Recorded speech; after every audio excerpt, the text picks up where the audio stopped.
వారెవ్వా సవ్వాలంటే గిది ఆయన ఆఫీస్లో నువ్వు ఈయన ఆఫీస్లో నేను కూకొని మాట్లాడితే ఏం ఫాయిదా అదే ఒకటే ఆఫీస్లో Revanth Reddy sir KTR sir Harish Rao sir BJP లీడర్లు పక్క పక్కనే కూకొని షాయి సపరించుకుంటూ మాట్లాడుకుంటే మస్తు ఉంటుందిలే రాజకీయంలో గట్లెందుకుంటుంది వాళ్ళను వీళ్ళు రమ్మన్నారు వీళ్ళను వాళ్ళు రమ్మన్నారు ఎవ్వల లొల్లి వాళ్ళదే అంటారు కదా కానీ ఇలా బరాబర్ పిలిచిండ్రులో మరి ఎవరు రమ్మన్నారో తెలుసుకోవాలి కదా చలో కానీయుర్రి రంగారెడ్డి జిల్లా కందుకూరురా రైతు దీక్ష వచ్చారు గులాబీ పార్టీ వాళ్ళు అందరికి రుణమాఫీ చేయాలి రైతు భరోసా ఇయ్యాలనేది మనోళ్ళ డిమాండ్.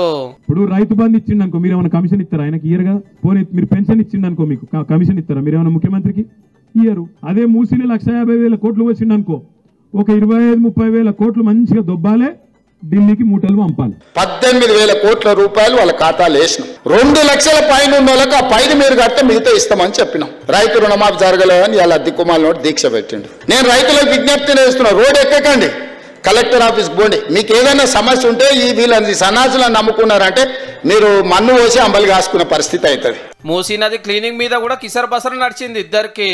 నీ కళ్ళు చల్లబడతాయి అనుకుంటే మా దగ్గర ఉన్న బిల్డింగ్లకు వాటికో వీటికో కులగొట్టినాకైనా నువ్వు శాంతిస్తావు అనుకుంటే బరాబర్ కులగొట్టు, కానీ ఆడికి బంద్ చేయి, ఆడికి కులగొట్టుడు బంద్ చేయి, పేదోళ్ళ కడుపుల కొట్టుడు బంద్ చేయి. మీరు మాత్రం 25 ఎకరాలలో 1000 ఎకరాలలో ఫామ్ హౌజులలో మీరు జమీందారులు అలాగా బతుకుతారు. తెలంగాణ నుంచి బతకడానికి వచ్చిన వాళ్ళు మూసి మురికిల్లే చచ్చిపోవాలనా? పోనీ కేటీఆర్ నీకు 50 ఎకరాలు ఉంది జన్వాడల, ఓ 25 ఎకరాలు ఒక పక్కకి మంచిగా 10 అంతస్తులలో అందరికి ఇందిరమ్మ ఇల్లు కట్టిస్తే ప్రభుత్వం నుంచి సొమ్ము పెట్టి. మూసీ పేరు మీద బ్యూటిఫికేషన్ కాదు లూటిఫికేషన్ చేస్తే ఆ పైసలతోని మళ్ళా కాంగ్రెస్ పార్టీకి పెద్దోళ్ళకి డబ్బులు పంపి కుర్చీ కాపాడుకోవాలన్న ఆలోచన తప్ప. మీరు కాళేశ్వరం మింగడానికి 1,00,000 కోట్లు మీ ఒక్క కుటుంబం మింగింది కదా. ఈ మూసీలో ఉన్న వాళ్ళందరిని ఆదుకుంటే కూడా 10,000 కోట్లు కావు.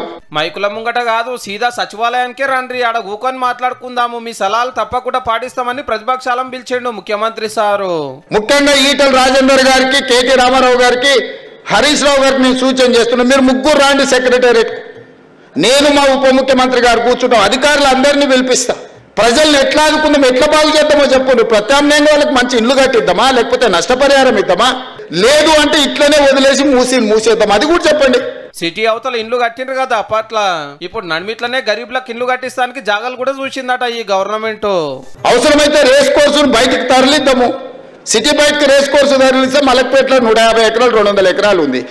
అంబర్పేటలో ఉన్న పోలీస్ అకాడమీని ఊరు బయటకు తరలిద్దాము. 200 ఎకరాలు ఉంది అంబర్పేటలో. ఆ 200 ఎకరాలలో మూసి నది ఒడ్డు ఉన్న పేదోళ్ళందరికీ మంచి ఇల్లు కట్టిద్దామా? ఏం ఇదంతా ప్రభుత్వం ఆస్తే కదా. మూసీ నదిలో కట్టిండ్రు, తీసేకుంటే రేపు గిట్ల అయ్యే డేంజర్ ఉందట. ఆ నీళ్ళే బుల్డోజర్ గా మారి మనల్ని ముప్పెట కమ్మేసినప్పుడు ఈ నగరమే మాయమైపోతుంది. 2019లో మూసీలో ఉన్న ఆక్రమణలు తొలగించాలని జీవో ఇచ్చారు. మీరు అప్పుడు మంత్రే కదా. బీఆర్ఎస్ సోషల్ మీడియాలో సర్కార్ మీద అబద్ధాలు రాస్తున్నారని గిట్ల గరమైండు రేవంత్ రెడ్డి సారు. సోషల్ మీడియాతోనే అధికారంకు రారు కానీ చెర్లపల్లికి అయితే పోతారు.